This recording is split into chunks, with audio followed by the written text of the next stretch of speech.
welcome to the webinar Building Resilience and Adapting to Climate Change Impacts for Drinking Water and Wastewater Utilities. Today's topic is Climate Resilience Evaluation and Awareness Tool Training. We're on session 4, the fourth and final session.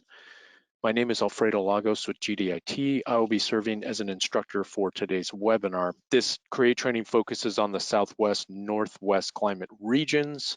And just quickly want to reintroduce the EPA folks that have been spearheading this whole effort. That's Kurt Baranowski and Steve Freeze from EPA headquarters in DC, and they lead the Creating Resilient Water Utilities, or CREW initiative, and they're sponsoring today's training.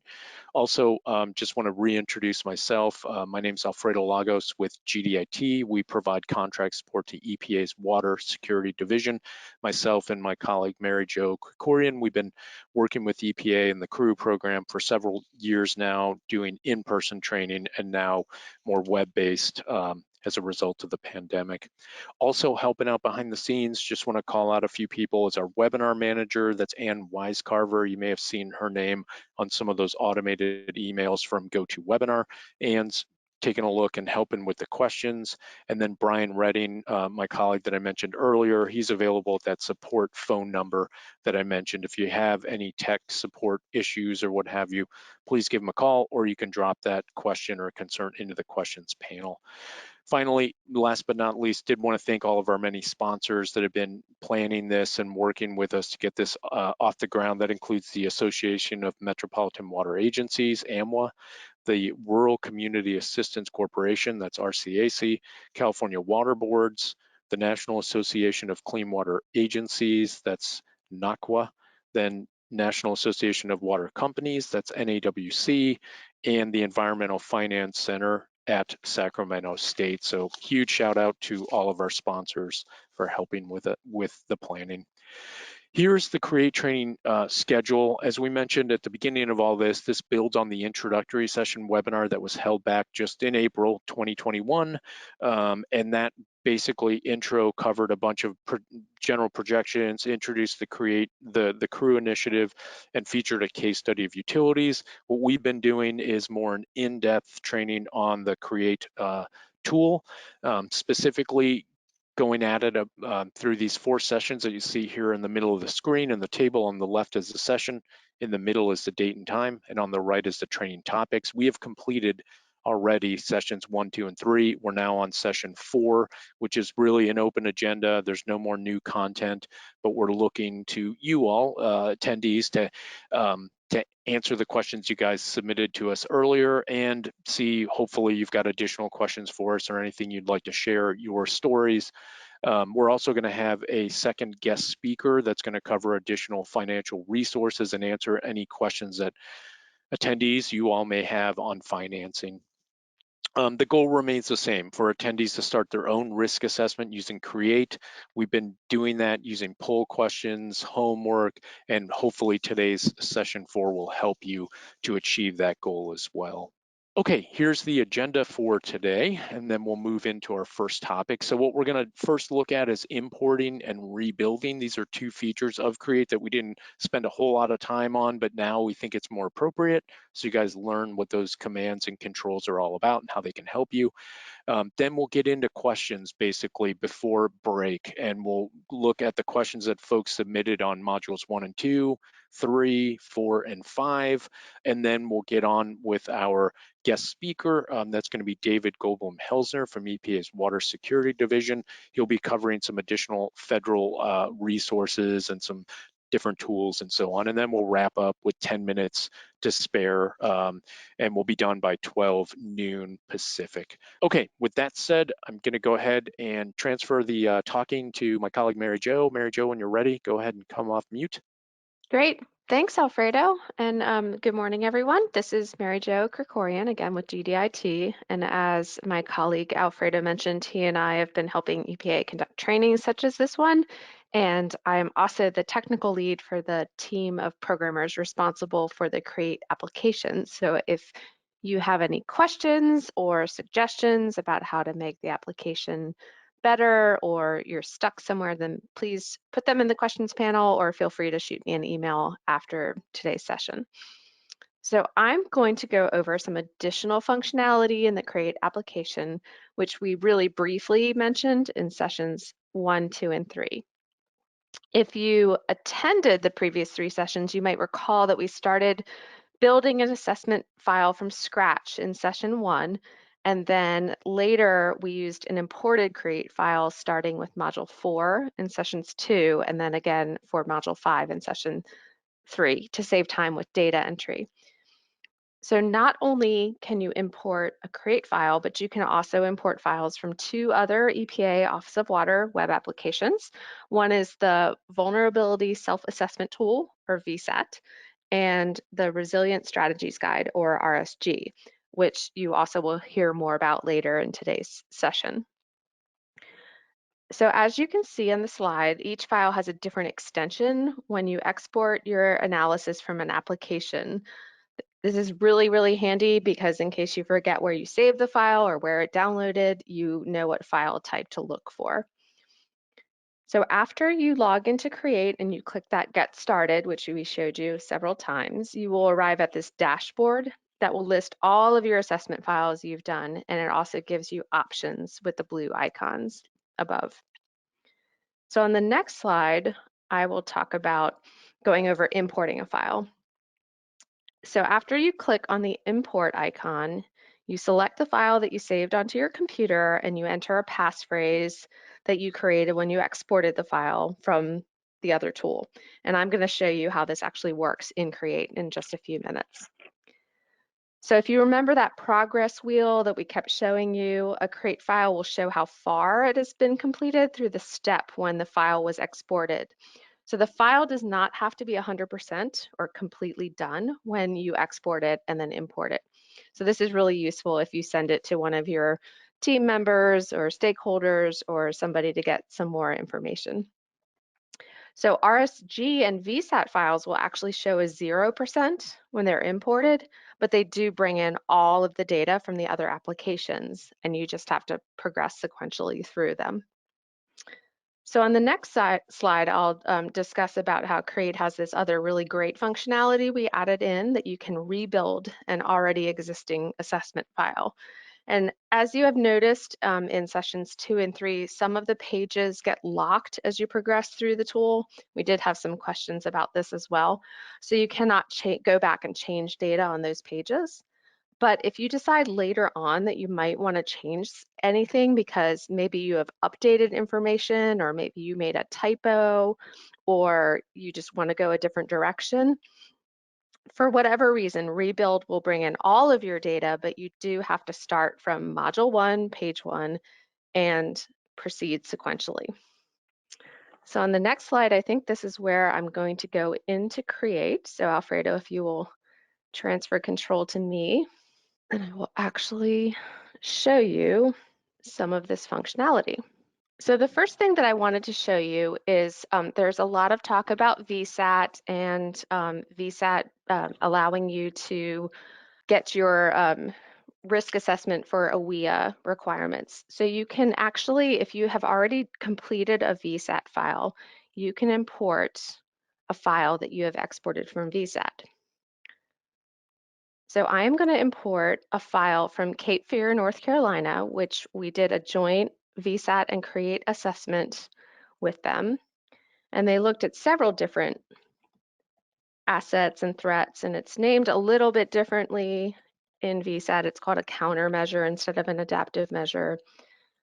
But for this particular one,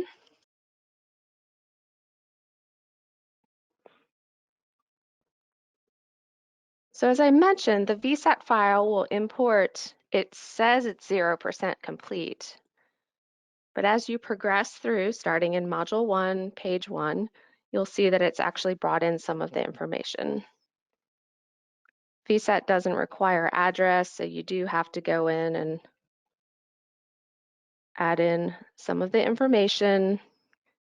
You do have to add in the system type and how big they are.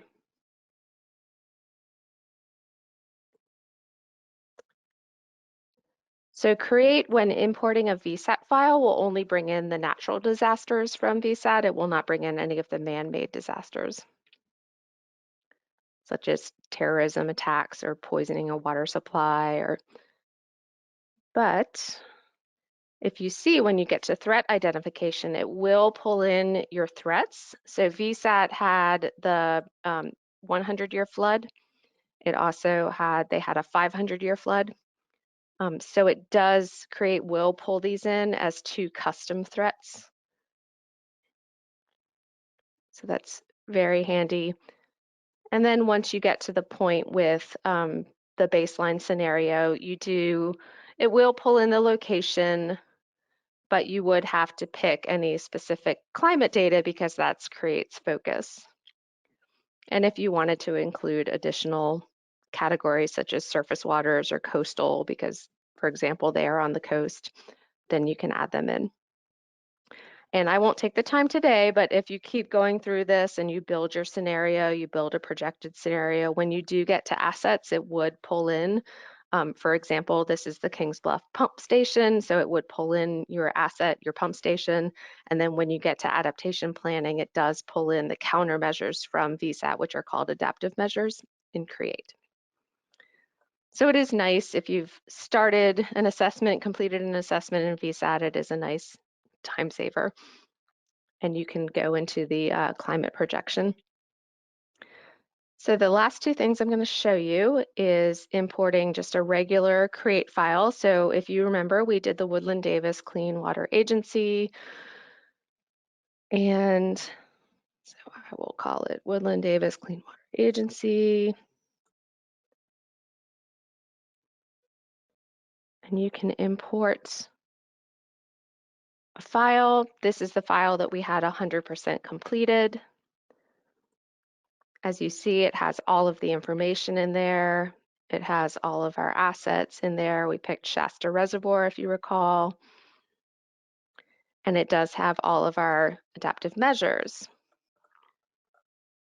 So that's fantastic. But say you were on the first page and you said, you know what, it's actually not 22 million gallons per day, it's actually 20. As you can see at the bottom of the page, it says this page has been locked. There are several pages along the way that do lock it because it would affect any reports downstream, so you can't just change stuff as you want to. There are certain things that you can change. Threat definition is a really good example. Alfredo and I talked about how this definition is really useful. So there's certain ones that you can edit as you go forward, but there's a lot that's actually locked. So we've added this really handy ability to rebuild. So as you can see, I have a ton of files, but I want to rebuild this 100% completed Woodland Davis. So you come down, sorry, I have so many files. As a default, it'll just name it whatever I just named it with rebuild at the end. You can always change the name. And then as you can see, it's now a rebuild. So it shows up as 0% complete, but all of the information is in there. So for example, I said, maybe you made a typo on that first page and you went back and you said it's actually only 20 million gallons per day because that's going to affect my economic consequences matrix. Or maybe my financial condition is actually good and not strong. I want to see what happens if perhaps my utility cannot take as big of a financial hit. This rebuild function is super helpful. We looked at a couple different things, drought and flood. When we got to module 2, we decided just to do drought. So now just to tell you, I think if you all of a sudden decided you wanted to completely switch gears and pick floods, I probably would start from scratch and build a brand new file because like we said, downstream, when you're adding an asset and you're thinking about adaptive measures, that's such a drastic change that it probably would be more useful to build from scratch. But if you're just doing a couple little tweaks, so maybe I decided I wanted to add an extra month or 2 in here. Say now I want to look at May and June and all the other ones as well. Rebuild is really useful for this sort of thing. Changing a climate station, you might want to build from scratch because you might want to compare it to the first one that you did. But just going in and deciding that you want to add a month or two, maybe just changing a little thing here and there. I think rebuild is really helpful because you end up with you still have your projected scenario. Maybe you want to add a second projected scenario. That's where rebuild is super helpful. But if you're doing just a complete overhaul, I would suggest building something from scratch. So the last thing I'm going to show you is just really quickly, I talked about this, so obviously you can delete any of your files, but if you do want to export your file, this is where you would do it. You click export, you do have to pick a passphrase. It can be whatever you want. And that gets saved, downloaded to your computer, but it does have the extension .create on the end of it. So I think with that, Alfredo, you can take back control and we can see if we have any questions. Thank you, Mary Jo. And as Mary Jo mentioned, yeah, if you guys have any questions, please submit those in the questions panel. We'll be looking at them. Alternatively, if you want to try the raised hand icon and then we can unmute you, we can try that too. If you'd rather do that than type any more than you have to. So that's another option.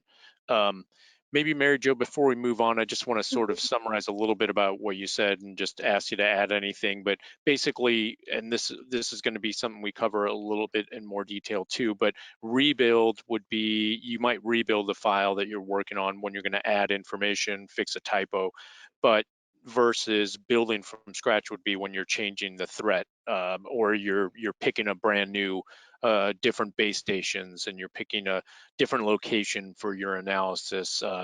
That is more of like a change in direction, which might be easier to do via just building a new file, it sounds like, from what you were saying. Yeah, exactly. The functionality is there that you can do all those things in a rebuild, but you would end up having to kind of remap the direction you're going so much.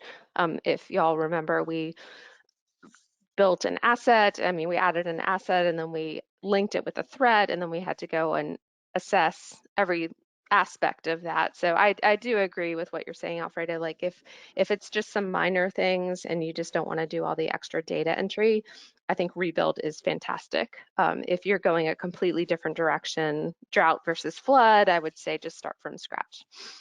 Okay, great.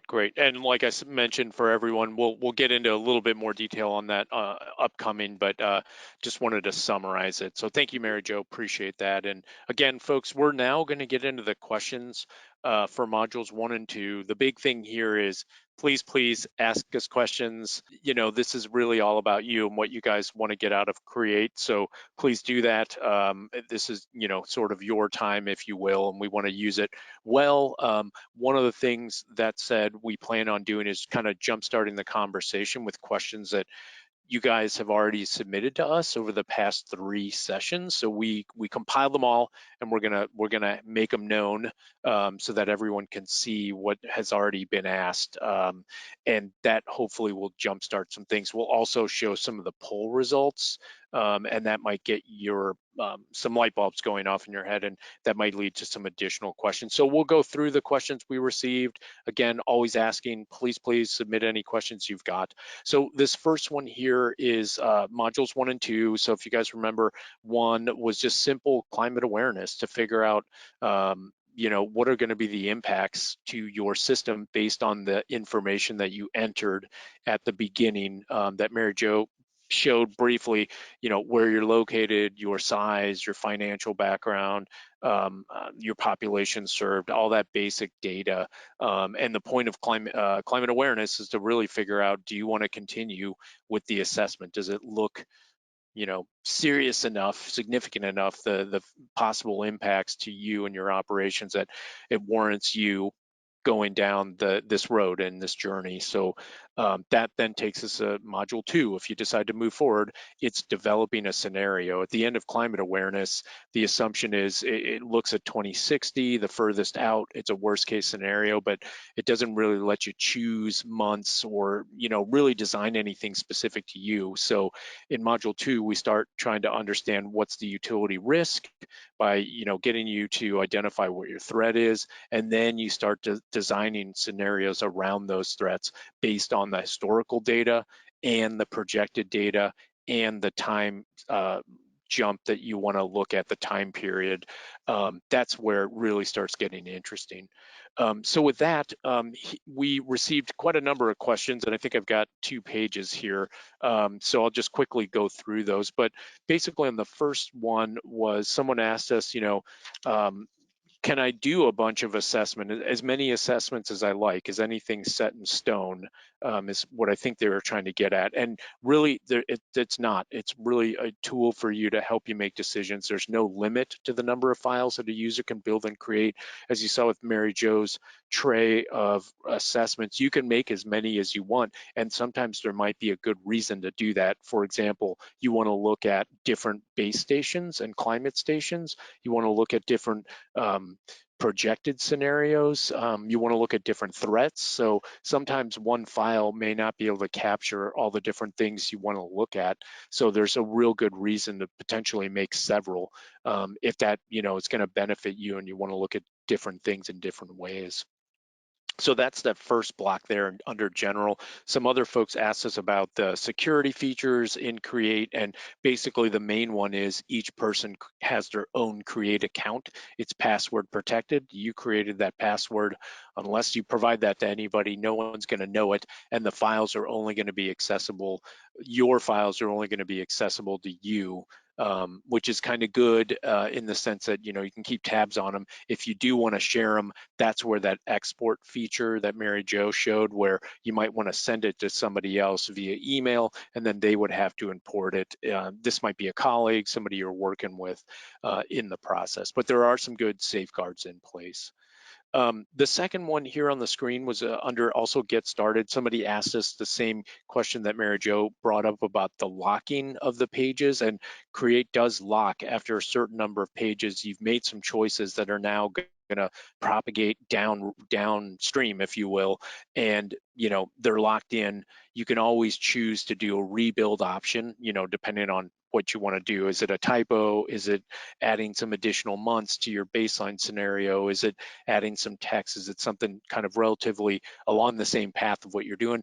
Or it might be just easier to start from scratch if you're doing a change in direction. You're for example, an extreme one, you're no longer care about drought, now you want to do flood. It probably just makes sense to do a flood file and keep your drought file and just have them separate because they're just so different. Or as I mentioned before, you want to look at different base stations because they're going to have different results for your historic data, your baseline scenario, and they're going to potentially show a different projected future because it could be a different square on the Earth. If you guys remember, we looked at the grids, and you have to choose a grid. You might want to choose a different grid that could result in different number of hot days per year or different stream flow results. And so that might be important to you. And in that case, it might be easier to build from scratch. The last one featured here was somebody asked, do utilities typically enter in for MGDs? That's on that very first page when you're entering the utility information. Do you enter in your max number of MGDs or your average kind of production?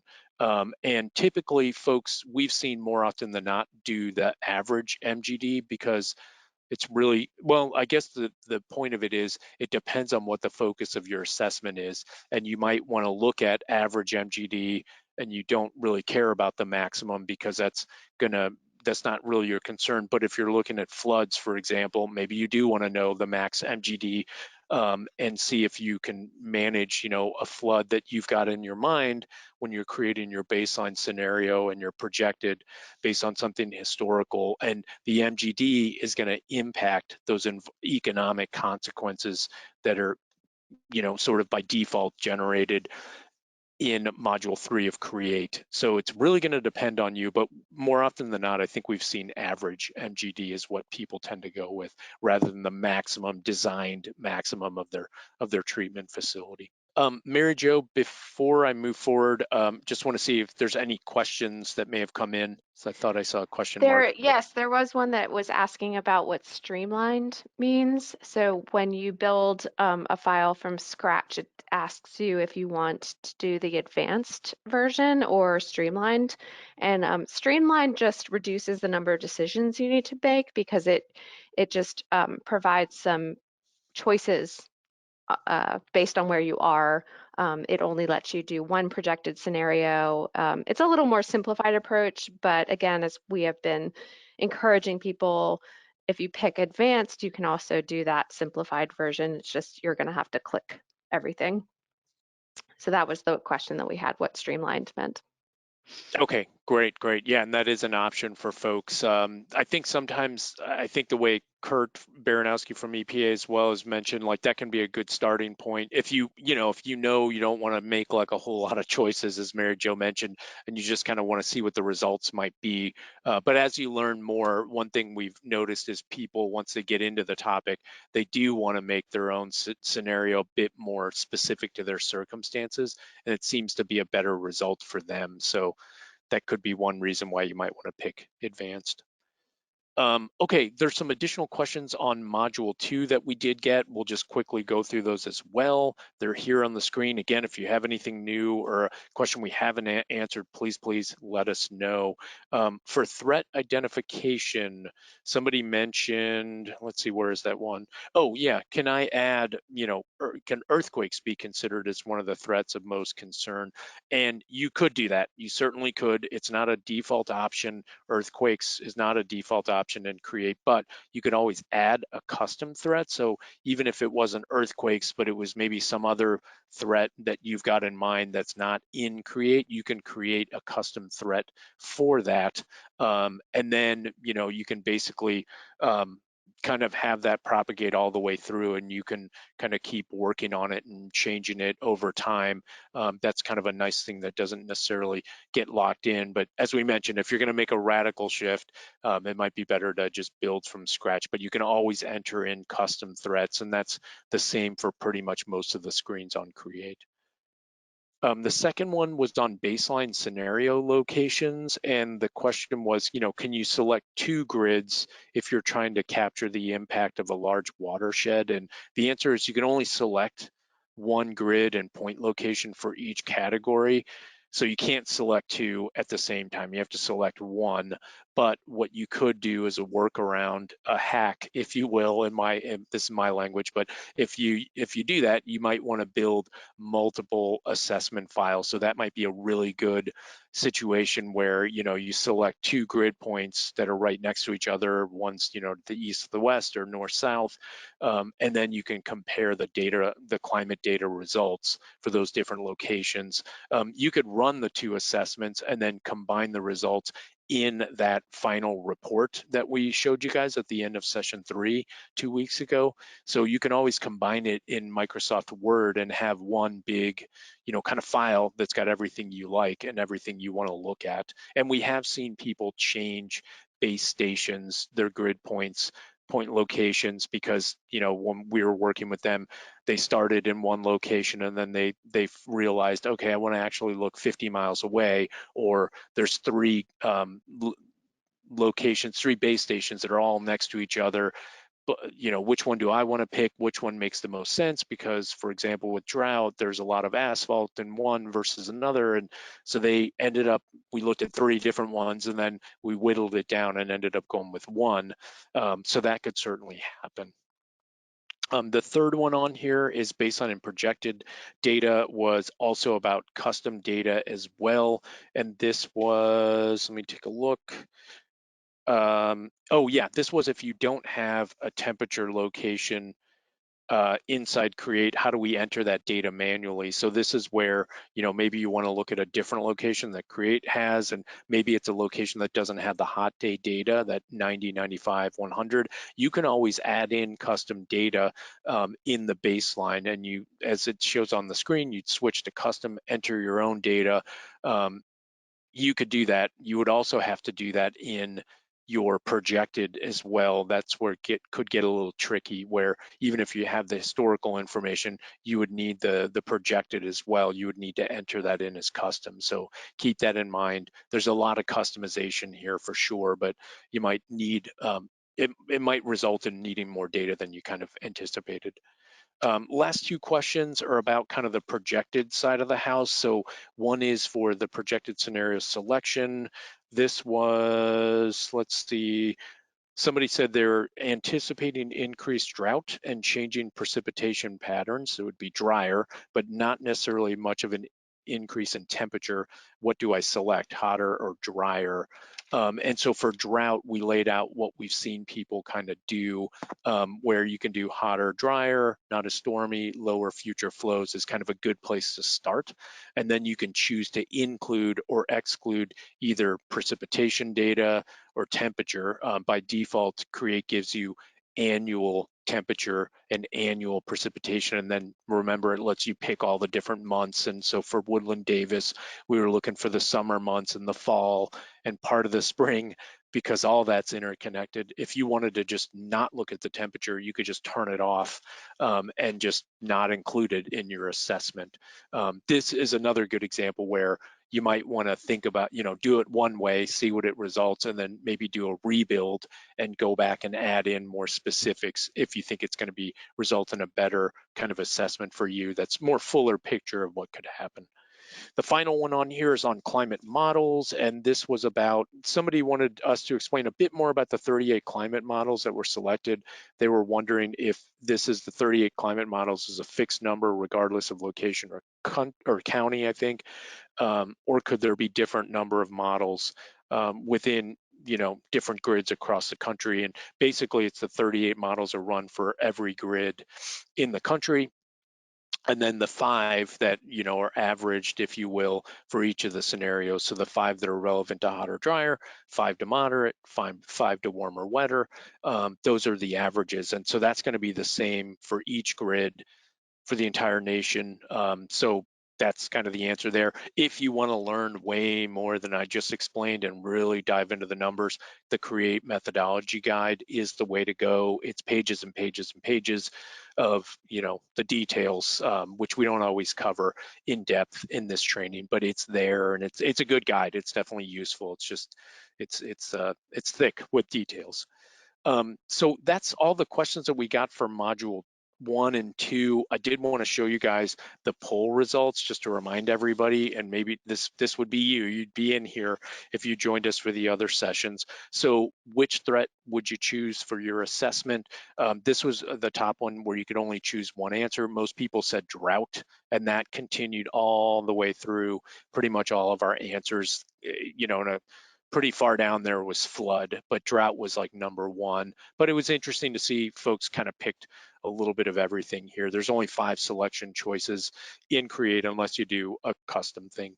And then under baseline scenario, we asked you guys, what would you include in your assessment? And most people, as you can see, 58% said annual or monthly precipitation for sure. That was definitely covered. And then that was followed up by temperature and hot days. That's all consistent with the drought side of the house. I guess the other one to mention is that surface waters data. That's the newest part of CREAT, and really, really, really cool, I think.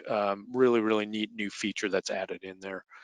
So those were the questions in modules 1 and 2. We've got 2 final ones to kind of get us to the end of modules 1 and 2. So again, if you have any questions, please let us know. So we asked, what time period would you select for your assessment? Most people said by a huge margin, 2035. So that's going to look at the climate, the projected climate data set from 2025 to 2045. That's kind of the closer in. That might make more sense for your capital improvement plans, life cycles of equipment, just changes that you can see in the near future versus the 2060, which sometimes people will pick this further out one for more quote unquote worst case, but there's a lot less certainty, I suppose, and it's a different set of climate data, 2050 to 2070. That can be useful as well depending on what you want to do. And then projected scenarios, what would you include in your assessment? That was one of the last questions we asked. This was in session 1. We asked, would you pick a hotter, drier, warmer, wetter? Would it be more stormy, not as stormy, same stormy, or, surface waters? Would you factor that in there? And we only had 5 choices to ask you about, so we couldn't get too detailed. But as you can see, huge margin, hotter, drier, that is totally consistent with the drought, that would be part of what you want to do. And then, more stormy was also in there. the flows was also in there as well. So it's kind of interesting to see that. And this might be an example where, again, you might do two assessments, one that's hotter, drier, one that's warmer, wetter, depending on what you want to do. Or you could do a hotter, drier, not as stormy, or hotter, drier, more stormy if you think intense precipitation events could be an issue for you. Even if there is kind of drought impacts, there could still be some intense precipitation events that might be something you want to look at. So that's kind of what we heard. Again, if you have any questions or thoughts, please drop those in the questions panel, or anything you want to talk about, you can click on that raised hand icon, and we'd love to hear from you and what your story is. Okay, in the interest of time, I'm just going to keep plugging through, but I will stop if anything comes in. So the next one was Module 3. We covered this in Session 2, and this was all about consequences and assets. This one we tend to kind of, there's some, maybe sometimes occasionally some confusion on this one, but this is where you outline what potential consequences do you want to look at. Is it utility specific, like equipment damage, business impacts, source receiving water impacts? Do you want to look at regional consequences and use that as a factor in your assessment if that matters to you? Do you want to look at public health impacts from a dollars and cents point of view with the value of a statistical life or the value of statistical injury? You're going to pick, and based on that and the information that you inputted in Module 1, CREAT's going to generate some ranges and dollar amounts for you. You don't need to accept them. They're just there if you want to as a starting point, and that's where a lot of people use as a starting point and then make adjustments. You can always add in custom things. And then we also catalog our critical assets. It's only specific to that threat that you're looking at. So if you're looking at drought, you'd pick kind of the assets that are going to be impacted by drought. You really wouldn't put in anything else because you want to keep it kind of focused. At least that's what we encourage at the beginning. You can always do more later, but you'd catalog those critical assets that would be impacted by the threat. So kind of similar to what we just did in modules 1 and 2. We'll just go through the questions that we received already, but if you have other questions, please submit those. We definitely want to hear from you on what those are. And there was actually only one on this one. It was pretty straightforward all in all. Let me see, the question was, when choosing an asset based on what could be impacted by a threat, for example, surface water supply, they mentioned in their utility addressing the threat would include improving a different asset. So they might improve a storage tank or replace leaking water lines. In this case, they asked, would we choose the surface water source as our critical asset or something else? And that's a really good question. And basically what we suggested here was choosing an asset would be based on what's going to be impacted by the threat. So the person mentioned that their surface water supply is the thing that's going to be impacted. So that's what we would recommend you focus on, because the other assets that they mentioned could be improved. We see those more as adaptive measures and improvements you would make to storage.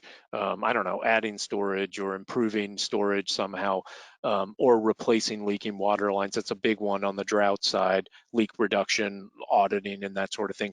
We see that more as an adaptive measure. That's something that's going to protect the asset and lower your risk. So ultimately, we thought that it's probably better to do the surface water source.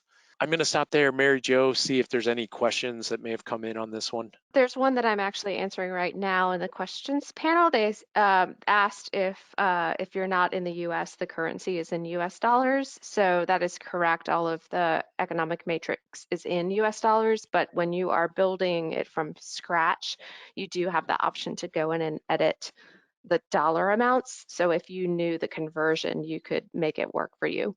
Yep, that's an interesting question. Yep, really nice. Yeah, and to follow along what Mary Jo mentioned, not only can you change the ranges, you can change the ranges, meaning you can say like, okay, this is too big of a range in dollar amounts. I'm going to reduce it. You can reduce the overall range. You can reduce the overall range within each of those levels where it was low, medium, high, very high. You can change all that. You can change the descriptions, and you can decide not to monetize something. So there is a lot of flexibility, because I think when EPA was designing this with the water sector and the working group, they realized people are just going to handle it in a different way. So keep all those things in mind. Great question. Please submit any other questions you may have. It's super helpful to us, and we hope to you guys as well. So as far as some of the poll questions we asked in this module 3, it was all about consequences and assets, obviously. So the first one was, we asked, if you had your choice, what consequence categories would be most important to your organization? This is one where you could answer multiple. You could select multiple things. We included the 4 at the top: utility business impact, utility equipment damage, source receiving water impacts, and environmental impacts. Those are the utility specific ones. And then below that is the regional economic consequences. And by far, a lot of people, this was an interesting split here. A lot of people said source receiving, followed by the utility equipment damage and business impacts. I guess I'm a little surprised. This is me, just on utility business impact, that folks would pick that if the majority of you guys said you were going to do drought, mostly because the utilities we've worked with in the past, they've done drought, and a lot of them have ended up basically deciding not to monetize utility equipment damage because they didn't think anything was going to get damaged, if you will, by drought. But if you think otherwise, please let us know, because we'd love to kind of know more about that. And like I said, every time we do this, people kind of do this, take it in different ways, and it's always a good learning opportunity. But yeah, if you selected utility equipment damage and drought, we're just kind of curious why you might have done that. The one that's not on here is public health impacts. If you guys remember, you can monetize the value of statistical injury or life if you think that's going to be important for your analysis. Most everybody I've worked with, and it's not a huge number, but over the few years that I've been involved, have decided not to monetize that. I'm curious, if you want to monetize it, let us know in the questions panel. You can raise your hand or put a yes in the questions panel. Just kind of curious how many people would be interested in doing something like that. Again, that would be to make dollars and cents calculations related to statistical life, statistical injury, what they call public health impacts from a dollar cents point of view. Is that something you want to do? Definitely would be curious to know if anyone's thinking along those lines. The second chart here on the screen was, which asset would you prefer for your assessment? And we had to group things together, so it wasn't real clean because we only had 5 choices, but most everybody, maybe not most everybody, but a big majority was groundwater, surface water. That makes sense given that drought is the majority of the group's concern, and the treatment plant was also on there too, drinking water, wastewater treatment plant. And we've seen kind of both on the drought side, where folks have their surface water source, groundwater source right there at the plant, or not, could be separated by some distance, and so they could see it as 2 different assets. But we've definitely seen that. And then everything else was kind of like lower down, if you will, in terms of choices. And here is where you could select multiple assets. As we mentioned before, we think it's good if you guys select one asset to begin with and kind of get through the whole process. And then once you do that, you can always add in additional assets and decide how you want to work through it. Okay, that does get us to module 4. This one was kind of straightforward. We're going to kind of do the same kind of approach. We'll go through and review whatever questions we did get, and then open it up to you guys and show the poll results. But this was adaptation planning. This basically just had 2 goals: was to inventory your current actions that provide resilience, and then lay out what do you want to do in the future based on what you've created, what your projected scenario is going to be. Do you want to look at something new, something that your neighboring utility or a community, across the state's doing that looks cool? Will that work for you? This is your opportunity to identify those possible potential adaptation measures and then roll them up into plans. And the purpose here now, we're starting to get into the real thick of it, if you will, because you're inventorying your current actions to see how well, if you did nothing and just relied on your current actions and the future comes to pass exactly how you designed it, how well are those things going to reduce your risk? How well are they going to perform? And then you can also integrate those new projects and that new adaptation plan to see how well does that perform relative to what I'm just going to, what I would rely on if I did nothing, and how well does it perform relative to its cost? So if it's crazy expensive and it doesn't really reduce my cost too much, that might be something you want to keep in mind moving forward. So with that, we'll go ahead and get into module 4. We only received actually one question, sort of an indirect one on this one, but really interesting question. And this was specifically, yeah, somebody wondered, where does emergency response planning, why aren't we talking about it? And why isn't disaster risk reduction being covered? Excellent, excellent questions. And I guess the way we would answer that is kind of twofold here. One is that CREAT actually does look at risk reduction, if you will, but just kind of in a slightly different way. It's all related to climate related impacts, and the risk reduction that we're talking about comes into play in risk assessment module 5. But everything we've been doing up to now is building us towards that risk assessment module. So we're not quite there yet, but we're loading in everything to understand what our risk profile is, how well do our current measures help reduce our risk to a changing climate, and then if we integrate something new, how well is that going to perform relative to the doing nothing, basically just relying on our current stuff. And then emergency response planning, that is an adaptive measure, kind of similar to some of the questions we got earlier. If you see it, that's the way we see it, I guess, as an adaptive measure. That's something that could help reduce your risk. So there's definitely space for emergency response planning, and it might come into play during a drought or a flood or some other kind of impact. But that's something that you would be setting up for the future. So it could be an adjustment to emergency response planning, an improvement on it. Maybe you made some other changes to your adaptation strategies, which resulted in changes to your operations and so on. Then you would have to update your emergency response plan to cover that change. So it's certainly in there, but emergency response planning is more seen in terms of an adaptive measure that reduces your risk. So that's kind of where that fits. Again, excellent, excellent question on that one. Mary Jo, I'm just going to stop and see any questions, anything you want to share with us that the group might have brought up. Sure, I responded in the chat or the questions panel to the previous question. I had to think about it a second. Somebody wanted to ask about additional monetized things such as mental stress and household income assessment. So I responded that you can always add additional categories in that economic consequences matrix.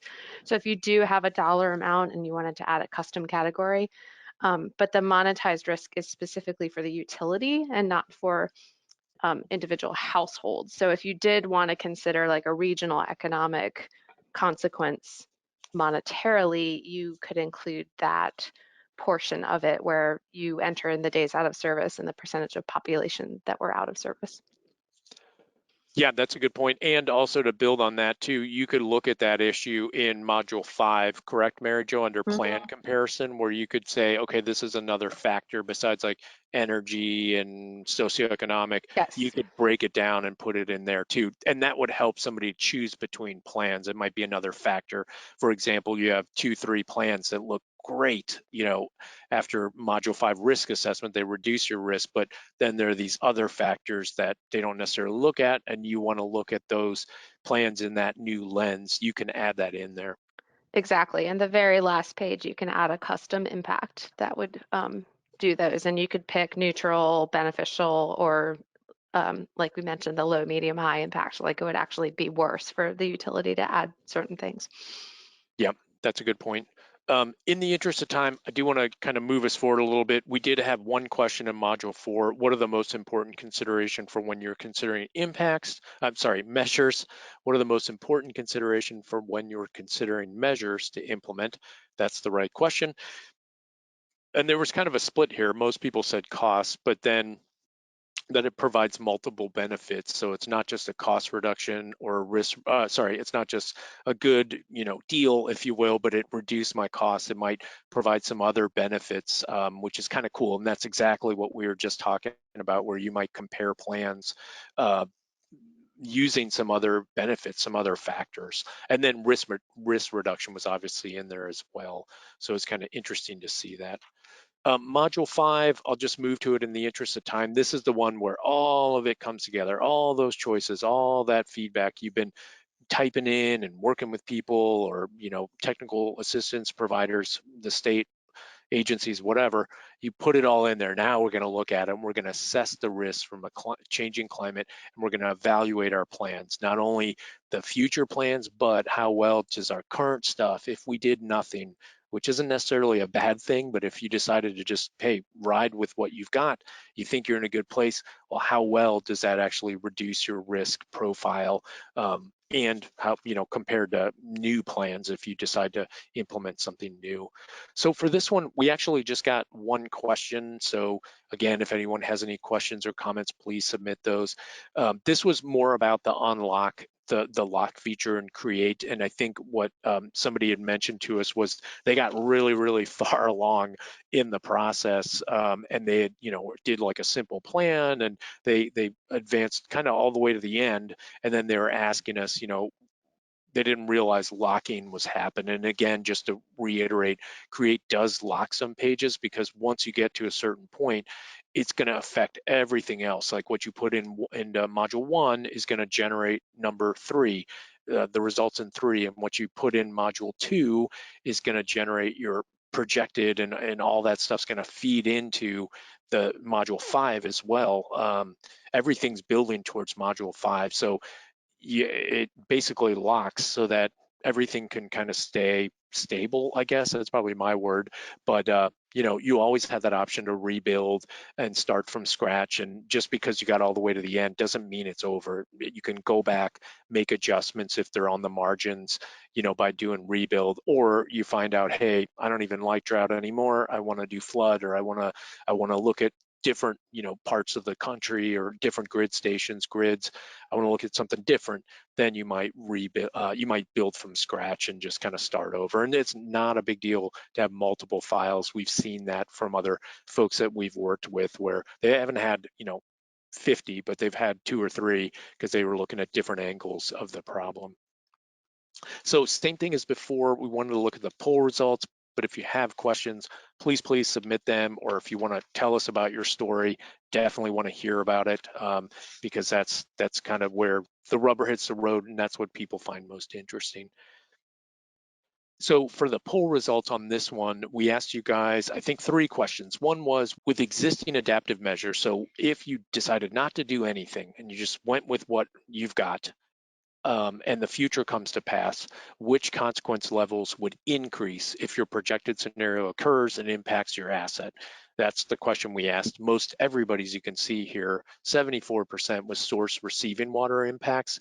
And this is where it's a degradation, loss of quality or quantity of your source of receiving water. And that makes a lot of sense with the drought that you guys, again, mentioned. Whatever it was a huge margin. People were interested in drought.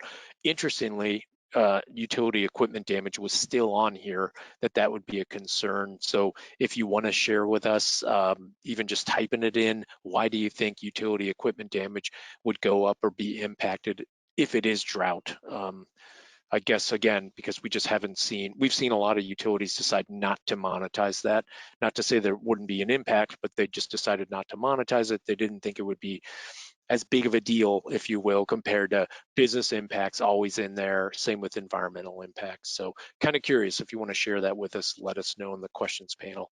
Then we asked kind of a similar question, but kind of slightly different, for the potential adaptive measures that you would implement. So this is whatever plan you've got in your head, the bright idea, the light bulb, the vision of the future that you think is great, which consequence categories would be reduced. And you can see it's almost kind of like a close to a mirror here. Source receiving waters went down, is the area where you guys think that would result in the best, or the biggest reduction in risk by putting into place whatever your plan is. I don't know what it is, but you're thinking that that's going to drop down. And then utility business impacts and equipment damage. So that was kind of interesting to see that it's, on the one hand, it's going to be your biggest area of impacts, but on the other, if you design your plan right, you're thinking it's going to pay off pretty well and reduce your risk for that particular, just that one aspect.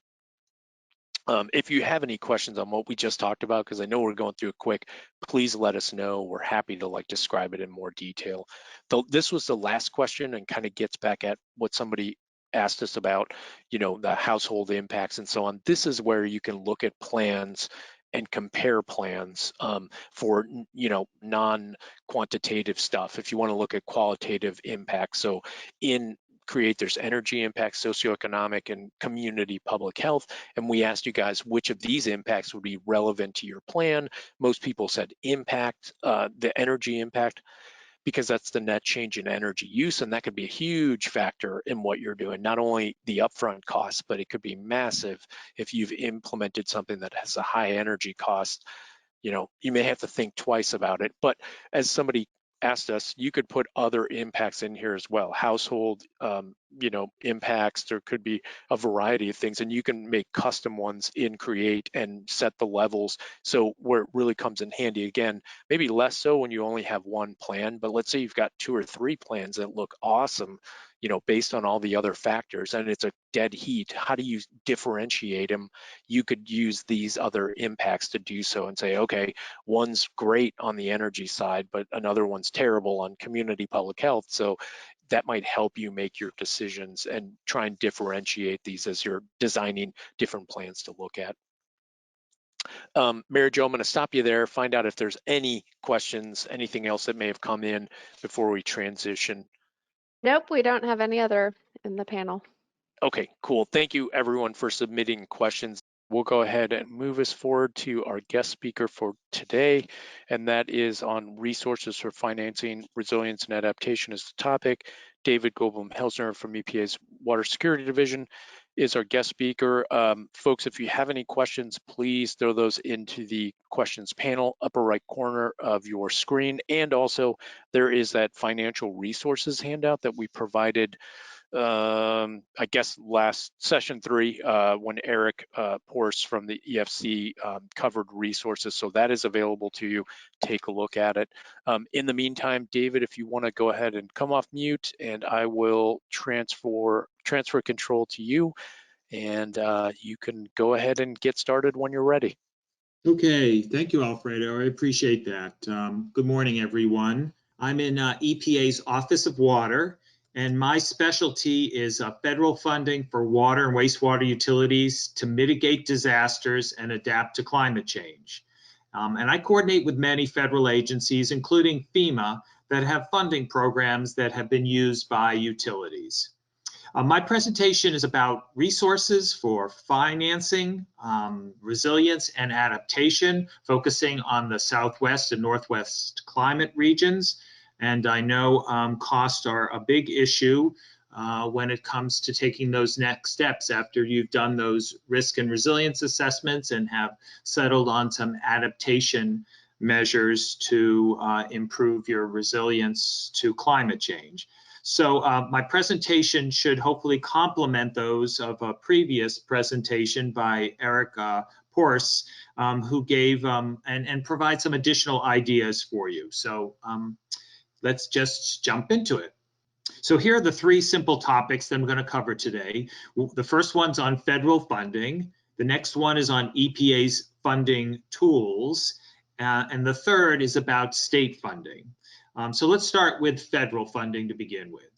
So here are the available funding programs from FEMA, EPA, USDA, and HUD, Housing and Urban Development. However, the programs you can see are an alphabet soup with each of their own eligibilities, applications, and mission priorities. Complicated. Yes, it looks terrible. So wouldn't it be great if we could have a one-stop shop for funding from EPA, FEMA, USDA, HUD, which talks about the eligibility, grants and loans, and applications information. And for this site to do quick comparisons between the two and search for the right funding. Also how to combine funding as well, and then to get the information on successfully funded mitigation projects in your state, and then have dozens of utility videos discussing tips to a successful funding experience. Well, let me introduce you to the new and refreshed EPA tool called FedFunds. It stands for Federal Funding for Utilities, Water, Wastewater in National Disasters. And we'll go through the various sections of this and see how easy it is to get information. And this is the home page, and you can see you can access it at epa.gov/fedfunds. So let's start with a quick look at funding, the bottom lower half on the left. So here you can see you can get the right funding by answering a few questions. So based on the following sectors, how would you classify your water wastewater utility? A public, private nonprofit, or private for-profit? So depending on which way you answer that question, you're going to get different federal funding opportunities that are applicable. To further screen that, do you want to learn about funding opportunities to repair damage at your utility from an emergency? So if this was a presidential declaration, a major declaration, and you were interested in funding specifically for that, so as this is definitely in the short term, then you would say yes. And then what would come up were a couple programs that are applicable, the FEMA Public Assistance Programs and the HUD Community Development Block Grants programs. So you could click on either one of these and get further information, or as I would suggest, continue on, and you can see there's a question about, are you seeking funding for adaptation or mitigation activities that reduce losses from future disaster damages?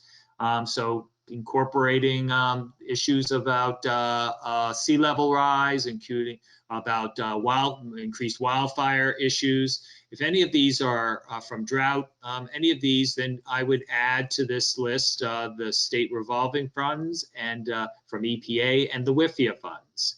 We'll cover these a little bit more in the future, in this further on. And then EPA hazard mitigation assistance, where there are 3 grant programs that you can find out about. Of course, utilities are not always the big utilities. In fact, some of the big utilities already kind of know about these programs. But what about the small utilities, the ones that serve less than 10,000? So if you answer yes to this question, then you can get information about USDA programs, the Emergency Community Water Assistance Grants, and the Water and Disposal Loan Program. So just by doing these, you'll be able to get a listing of those that are worthwhile investigating more. So this next part is the middle section, lower part. The middle section is more details on funding. So all of these different funding programs, some of which came up in the search, would come up here, and you can click on any of these and find out more about eligibility, application process, and that. But I want to, for this sake, focus in on some of the FEMA programs. So you see the FEMA ones are the first 2. And actually, these are the FEMA programs that are associated with a pre-disaster. So before your future disaster issue has come on up, you can take steps to develop a project, an adaptation project, and help get it funded. So instead of just happening it after a disaster has occurred. So and you can see these can cover some of the impacts of climate change by promoting green infrastructure and floodplain and stream restoration, aquifer recharge and recovery, which can help both for flooding and drought, and flood diversion and storage. Many of these same types of adaptation strategies are in the CREAT tool. The 3 main ones that I'm going to highlight today, the first 2 are pre-disaster. So they're the new BRIC program, which stands for Building Resilient Infrastructure and Communities. Now, you can't get more applicable to this one for the water sector unless it actually said a water and wastewater resilience. So there is also, the second one is the Flood Mitigation Assistance, or FMA program, and that's because flooding is one of the most common and damaging aspects of climate change. And the last of the 3 is the Hazard Mitigation Grant Program.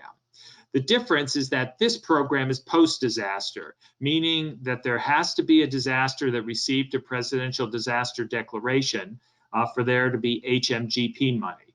To be eligible for all of these programs, and this is important, so see the box below, is that your county must have a FEMA approved hazard mitigation plan.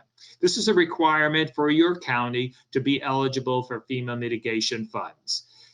So also to help your utility project get funded, it's preferable that your project, it can be an adaptation project for long-term issues, can be listed in the plan as a priority item. So if I have one piece of advice for you, it's to contact your local emergency management agency to find out how your mitigation or adaptation project can be listed in the local mitigation plan.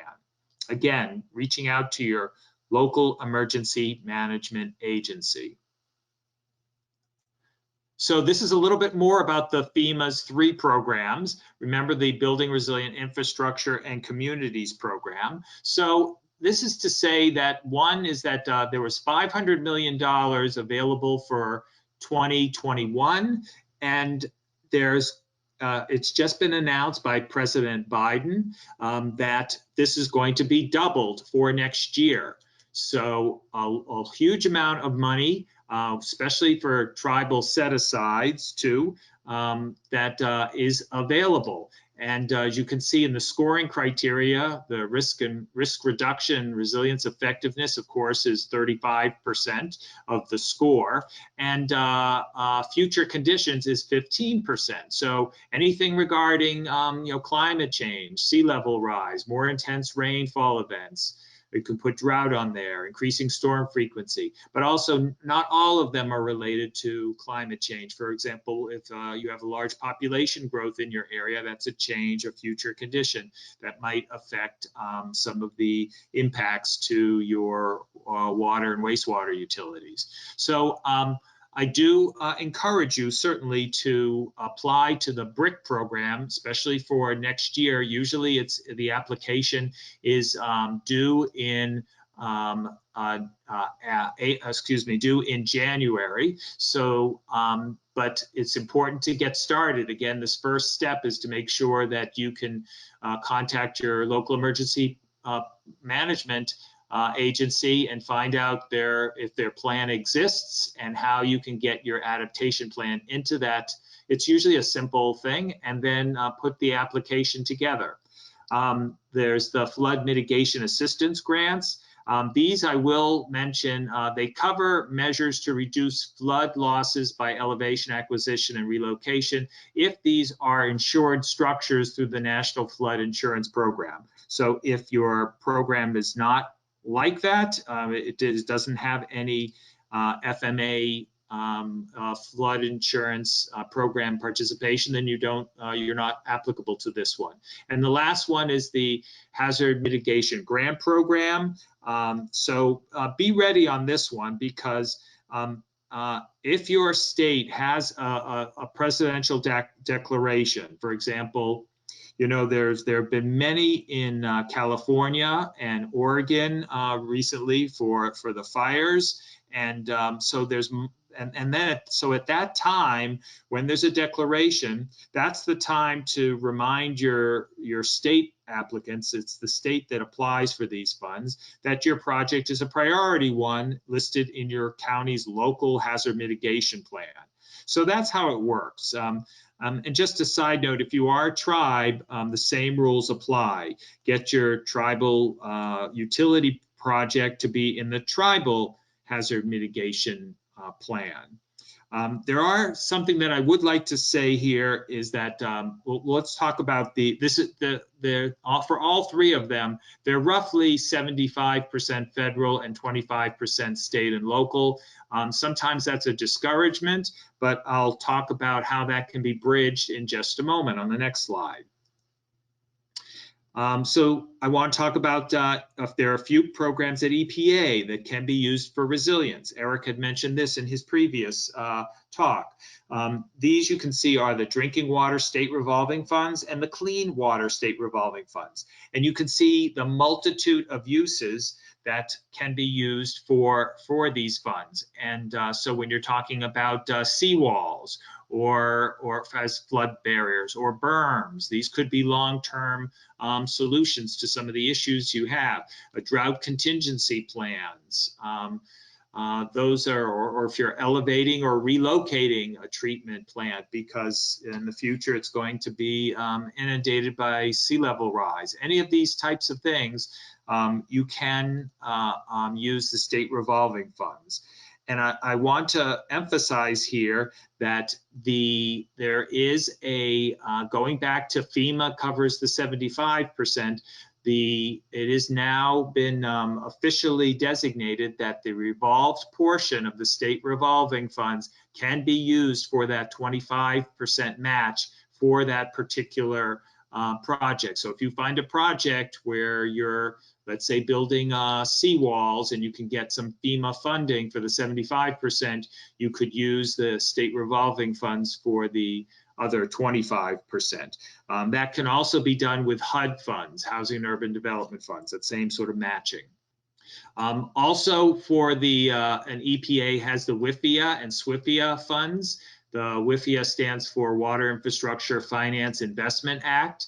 And there you can see it provides long-term, low-cost supplemental loans for regionally and nationally significant water and wastewater infrastructure projects. These are big amounts of money. You can see a minimum for 20 million for large communities, and but small communities can also get involved in this if they're a population of 25,000 or less for as a minimum of $5 million. And the types of resilience uses, I just underlined a few of them here, which certainly are ones that could be concluded from your CREAT analysis that you would want to engage in, you know, aquifer recharge or water recycling or drought mitigation, acquisition of properties as reasonable alternatives here. So there are uses for the WIFIA fund. I encourage you to check this out as well. And for those of you, I guess, you know, who are small, you shouldn't be left out of the picture here. There is funding for climate adaptation, not just for the big utilities, but for rural small utilities with populations of less than 10,000 people. There's emergency community water assistance grants, and you can see some of the available funding for them. Also, they also have a revolving fund for water, wastewater projects. That's relatively new. They have a loan projects. Here, I think it's really key if you're small to be able to reach out at this website to some of your local rural development offices. You may know them. They are locally driven projects, so they're probably going to know your area very well, friendly face to get information and find out the way to apply for these particular USDA grants. Back at Fed Fund's homepage, there's the combined funding. So this combined funding, and I've talked a little bit about this. So FEMA grants provide that 25% match for the state and local, but that revolved portion of the EPA SRFs and the HUD community development block grants could satisfy that 25%, or you could use cash or in-kind materials and labor. If your utility is providing some of the labor for this particular project, it's not all done by contractors, then you could count the labor equivalent from your utility as part of that 25% contribution.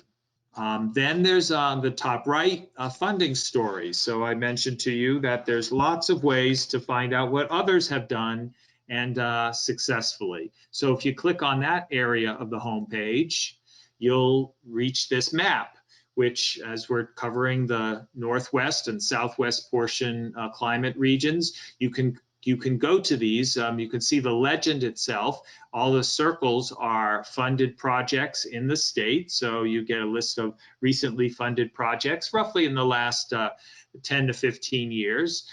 Then there are stars where you can go to that state. You can see, in fact, Oregon and California have completed grant applications where you can actually see an application that was successfully submitted so that you can see what types of work went into that. And then video presentations. This is where utilities in that state have shared with you all some hints on how they were able to get funding. So if, for example, if you were to click and California, the circle, funded projects right here, you would get a listing of the different, you can see in these, in the columns, the first column is the funding program. So you can see the HFGP, we talked about that. That's where there's been a presidentially declared disaster.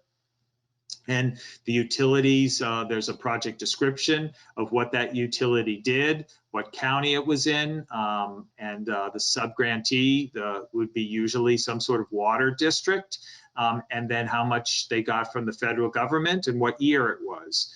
You can see a lot of them are HMGP grants. So what I would suggest is you don't have to wait, and California does have a fair amount of funding under HMGP because they do get a lot of disasters. So you could apply for the HMGP, but also note that some of the, remember that BRIC program, which is pre-disaster, would be very useful to undertake that. And note that even if, let's say, the HMGP was caused by a wildfire and you wanted to do something with flooding, the HMGP does allow you to do it anywhere in the state for any acceptable hazard that's there.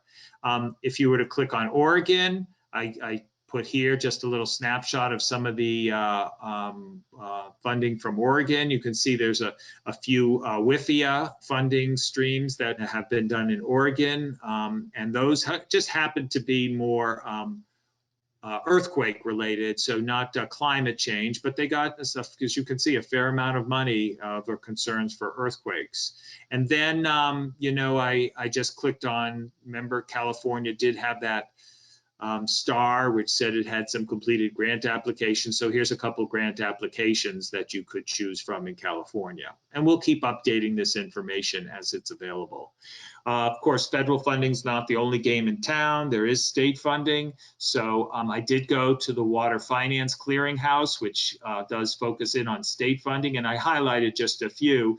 But all of the typical ones that I've spoke to that have, the FEMA ones, the HUD, the EPA, USDA, all have a state equivalent, so you can find out contacts there. And then also Department of, California, they have quite a few programs that I think could help water systems deal with issues. There's the Department of Water Resources that has the Integrated Regional Water Management grant program. The Rural Community Assistance Corporation has environmental infrastructure loans, and Department of Interior also has these drought response grants, and I encourage that. I heard a lot about drought today and in other parts as well, but particularly in the Northwest and Southwest. Oregon, wastewater financing program. And in Utah, again, the Department of Reclamation has the drought response grant. So this is another thing that you could search on. I'm going to conclude here with a couple items that I normally conclude with, but a few ones that I heard from Alfredo. So some of the other items is that we are going to be having an article. This month is mitigation month, believe it or not, in June. And the article is about hazard mitigation and funding. It's a great time for doing this. For those of you who are drinking water facilities who have complied with AWIA, the America's Water Infrastructure Act, if you've done the risk and resilience assessment, you're ready for taking some mitigation or countermeasures strategies that can help in the long-term climate change. This is a perfect time for that. I mentioned BRIC funding is being doubled, and there's just a lot of push to mitigate rather than respond. EPA has a new order on hazard mitigation and recovery, and it just solidifies our mission in this area. And there are new executive orders on climate change. One of the questioners asked about emergency response planning. So I thought it might be useful to just put in here that EPA does have an emergency response planning guidance and template for drinking water utilities. So go to epa.gov/water utility response, and then just choose the development emergency response plan. We are also developing and close to releasing a similar ERP guidance, but this one for wastewater utilities. So if your wastewater's be on the lookout for that. It should be coming over the next month or so. And then drought is a large issue in the Northwest and Southwest. So we do have a drought response and recovery guide. To go to that, go to www.epa.gov/water utility response. And in this time, type in, or you can select the selection respond to drought. And we do have drought webinars that we also do conduct that will help through the drought issues. There's a lot of materials related to drought. We just did one in Oregon, and wouldn't be surprised if you're hearing some things in the future about drought response webinars that we're going to be conducting in the near future. So that's about it. I will put it out there for questions, and here's my contact information. I'm certainly interested if you have success stories with funding. Please send us. I'm sure all of the EPA staff would be interested. We always like to feature case studies and successful funding stories. So with that, Alfredo, I'll turn it back to you. Okay, great. Thank you, David. Really appreciate it. There's a couple questions for you. One is, and I think I'm gonna read it verbatim and run it by you. So this is: our city has a local hazard mitigation plan included in the county's local hazard mitigation plan. You referred to, quote, an adaptation plan. Is this the same thing as the hazard mitigation plan, or do we need to create an adaptation plan and ask the county to include it in their plan? What I was referring is to the local hazard mitigation plan. So what you want to do in order to get in eligible for FEMA funding, if you are already connected with that local hazard mitigation plan, then you're golden. That's good. And make sure whatever, I'm sure whatever concern you're having for climate change, whether it be drought or flood or both, that they're just mentioned in the mitigation, local hazard mitigation plan. And if they could mention your utility in there, that's wonderful. That would solidify it for you. So it's not another plan, it's the local hazard mitigation plan in your county. Okay, great. And then there was another question that we actually got, I think in the earlier sessions, if I remember right, but they were wondering, you briefly mentioned it, but I think they're a private utility, and they were wondering, is there anything available for them, and where do they kind of start to figure that out? Right. So what I would suggest is go to epa.gov/Fed funds, FEDFUNDS. And you're welcome to put that, Alfredo, in the chat. And then go to that quick search for funding and put down that you're there's a distinction between a private for-profit utility and a private nonprofit utility. And depending on which one you select, you're going to get different ones out there.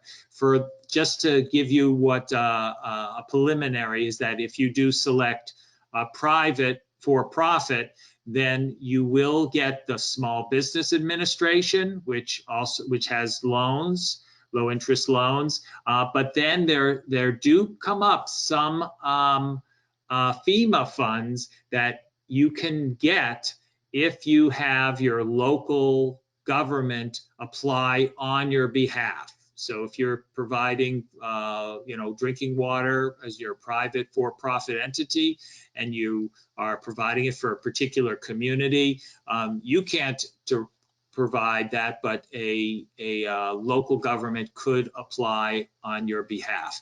I would just suggest that all the little minutia details about all of that, go to Fed Funds and you will find the information you need. Okay, great. That is it for questions. So thank you, David. Really appreciate it. Thank you for being here today.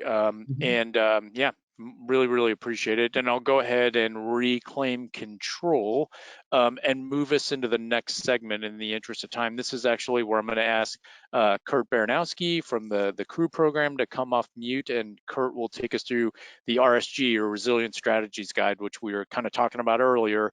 And I think Kurt's going to add some additional nuance. So Kurt, when you're ready. Thank you, Alfredo, and thank you, David. I just wanted to make a quick mention of CREAT's Resilient Strategies Guide for you folks that were part of the introductory session as part of this webinar series. We made mention of this tool. And in particular, why I want to mention it here while we're talking about funding is because there is a funding mechanism built within this tool. So you can walk through the process, a guided process online, where this tool is going to help you to identify the different types of climate adaptation measures that you can put in place based on the part of the country that you're in. So you'll come in, identify where you are, and then kind of the different types of climate threats that you're concerned with, and it will provide you with case studies as well as different types of adaptive measures that utilities can put in place to address the impacts of climate change. And so what you see here are just some of the outputs of the tool. And I think most importantly, what I want to focus in here is on funding resources. So as you walk through the process, you're going to get a report. This report actually can be used to start a CREAT assessment. So you can import the file that's generated from the Resilient Strategies Guide and then start the CREAT process. So it'll take the data that's been generated as part of this tool and then get you started on CREAT. But most importantly here, right in the middle of the slide, you can see the different funding sources. So what this tool does is start to identify different funding sources at the federal, state, and local levels that have applicability to your scenario and where you are in the country, so that you can implement or hopefully implement different adaptive measures at the utility level. So with that, Alfredo, unless there are any questions, I'll hand it back to you. Okay, great. Thank you, Kurt. Yeah, if you guys have any questions, please submit those in the questions panel. We are watching it, and we do want to provide you with the information you need to kind of be successful in using, whether it be the RSG or the CREAT, or even into Fed funds and the funding. I did, per David's direction, I did include in the chat the link to Fed funds, so it's in there if you need it. Also, again, take a look at that funding handout that we provided. It's in the handouts panel, and that includes not only local and state resources. It's got some links to the EFC resources. That's the Environmental Finance Center that Eric Porce, our previous speaker 2 weeks ago, mentioned as a good resource, where you can, similar to David's Fed funds, you can select by state where you live, and then you can find a whole slew of resources. So definitely some really good tools out there. So with that, we're actually starting to wind down. We don't have any more questions or polls to show anyone. We're basically just kind of like finishing up for the entire training. Definitely want to thank our example utility assessment team. If you guys remember, it was Woodland Davis. There was a team of people that we worked with over the last couple of years, and they agreed to be a guinea pig for today. Well, I guess not only today, but on all of the sessions, and that is just really awesome of them. Again, that's the Woodland Davis Clean Water Agency. That's made up of the City of Woodland, City of Davis, and UC Davis in Northern California. So big shout out to them for being the guinea pigs and pulling back the curtain on how they do operations and what they're thinking about doing in the future. Really appreciate their work. And then obviously thanks to our planning team members and our sponsors, and that's state association utility partners, including the folks that I mentioned earlier. I do want to just call them out really, really quickly. It's AMWA, that's the Association of Metropolitan Water Agencies, RCAC, that's Rural Community Assistance Corporation, the California Water Boards, NACWA, which was National Association of Clean Water Agencies, the NAWC, which is the National Association of Water Companies, and then Environmental Finance Center at Sacramento State. And that's where our speaker for session 3 came from. That's Eric Porce with the EFC. And then thank you also David Goldblum-Helsner from EPA Office of Water. Thank you to both of our speakers. Really, really appreciate it. And thanks everyone that's helped to kind of put this on. With that said, I do want to take us to our final slide. That our relationship is not over. If you guys need help, please reach out to us. Reach out to Kurt, especially if you're interested in doing a CREAT, what we call a CREAT exercise, where it's kind of doing some one-on-one work with you guys. That's something that can be done if you request it, and if you'd like that additional assistance on, for example, setting up your scenario, or what asset do I want to choose, or how do I work in all my adaptation measures, or I don't understand the results in module 5, what do I do there? We can definitely help on that. You just need to, ask, I suppose. And there's a couple of different ways to do that. As you can see here on the screen, there's the CREW help at epa.gov. That's the one that was featured in your homework documents. That's always live. You can reach out to that and it'll get funneled to Kurt and his colleague Steve. Their emails are on the screen, and then as well as mine and Mary Jo are happy to help out and answer any questions you guys have, especially as you're working your way through the homework and your journey in the CREAT climate assessment. Please visit us on the web at the CREW, epa.gov// I guess, CREW, CRWU. That's where there's a ton of resources. Access CREAT, the Resilient Strategies Guide, the maps that we showed you guys over the past couple of sessions. There's a lot of great information, and there is the mailing list. We plan on signing folks up to that. That's where you'll be informed of trainings and different events that are going on, especially cool updates to CREAT. If you want to see additional functionality, things will be built into it in the future. So please also let us know if you want to see some additional functionality. I know Kurt and Steve are always interested in that. And finally, we just want to say thank you guys for joining us. We know it's a huge time commitment. It's not always easy to make the time to be here. So really appreciate it. We're done for the day as far as new content. So if you need to bail, you need to drop off, you've gained some extra time. So, enjoy the rest of the summer. And thanks again for joining us. But if you do have questions, please submit those in the questions panel. We'll just keep the lines open for a few more minutes and answer any questions that folks have in the interim. But if you don't have any questions, you're free to go. Thanks for joining us. It looks like I'll just take a moment here to just say it looks like we did get a question. Mary Jo, I think you answered it. Do you mind if I put you on the spot? Do you mind letting us know what the question was? Yeah, absolutely.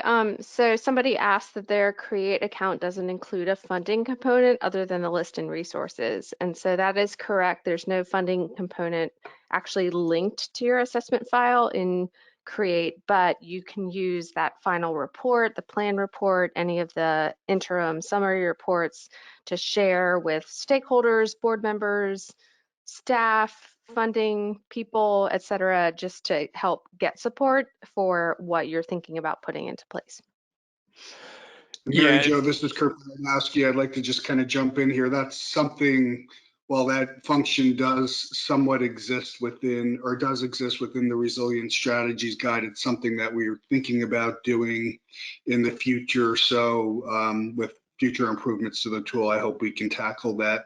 I wanted to make another couple of quick comments for folks that are still on the line. It sounds like a lot of you maybe are going through the risk and resilience assessment process to comply with Section 2013 of OEA. I saw some questions come up related to risk assessment as well as emergency response planning and how that fits into the CREAT process. And On the first introductory webinar, we talked about this a little bit just to provide all of you with some information. So for you folks that have used or are using VSAT to comply with the law, you can easily take your file that you've created with that tool and import it into CREAT to start a CREAT assessment process. So I just wanted to make folks aware of that so that you don't have to duplicate any effort. Thanks, Mary Jo and Alfredo. You're welcome. Yeah, no, that's a good point about the future adjustment to the tools. I mentioned earlier to folks, if you've got any feedback, I know we did, for those that joined us on session 3 and one of the CEUs, you would have filled out the survey and provided feedback on the training. But if you do have additional feedback, please send it to the crew help@epa.gov or directly to Kurt or Steve or any of us. We definitely value that, and we want to make sure that we're providing things that are useful to the water sector. So if you imagine your peers taking this training in other climate regions of the country, please let us know if you think there's improvements that we can make, whether it's, including more stuff in terms of discussion or videos, or, dealing with your kind of circumstances more directly, or whatever it is. Please let us know. We're definitely all ears. Alfredo, this is Kurt again. Just one other plug I wanted to put in for crew because you mentioned it earlier. So we were talking about Woodland Davis being our pilot utility for this webinar series. And their story or their case study is actually told up on EPA's website. And Alfredo did a really nice job, I believe, in the last webinar, kind of walking through some of the case studies that we have. So if you go to the web link, www.epa.gov/crew, you'll be able to see an icon there that says look at case studies or something of that nature. I should know it off the top of my head. I'm sorry for everybody on the line, but it's apparent. And you'll see what are, I think, 50 to 60 different case studies at different utilities across the US that have walked through this CREAT process, that tell their stories, that identify different adaptive measures. And in a few cases, not many, but in a few have identified funding sources. So again, I think that might help some of you out there. Thank you again, Alfredo. Oh, you're welcome. Yeah, thank you, Kurt. And for those that I think we left off on session 3, maybe one final plug too. At the end of session 3, 2 weeks ago, we mentioned if you do your assessment, your CREAT assessment, for example, you've completed the homework, you integrated those responses to the poll questions, and you kind of went through an assessment, and you want to share the results with Kurt and his team.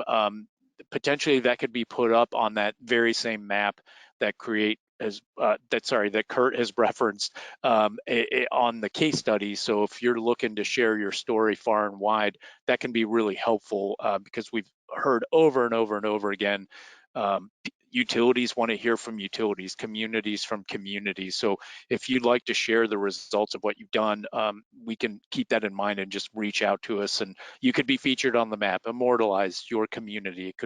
It can be a pretty neat thing. And slowly we've been building up a nice repository of really interesting stories that cover all the different threats we've talked about, different assets, different types of systems, different sizes of systems, different rural versus urban. So there's a lot of different things there, but it's always good to have additional examples because everyone seems to take it in a slightly different manner, and that can be really informative.